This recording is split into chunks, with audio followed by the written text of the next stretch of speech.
সুবহানাল্লাহ আলহামদুলিল্লাহ লা ইলাহা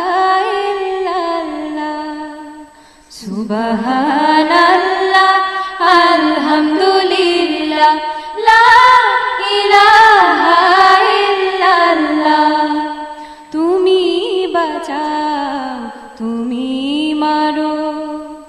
অবিরত ক্ষমা করো